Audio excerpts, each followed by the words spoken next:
Čo je zlé na Prime Drinku? Písali ste mi, že ho pije veľké množstvo detí.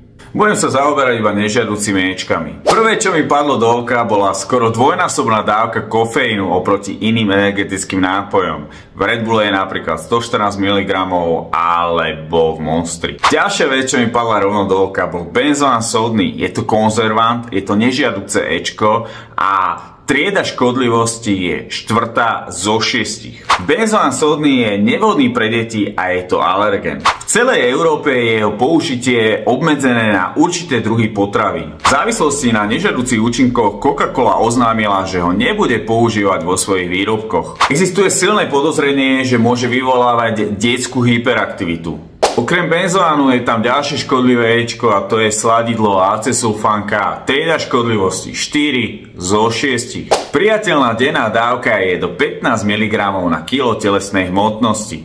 V celej Európe je povolený. Na Slovensku sa Prime Drink predáva iba v e-shopoch a tam je napísané, že je nevhodný pre deti a pre dojčiace ženy. Ja by som si ho určite nedal a deťom by som ho určite neponúkal.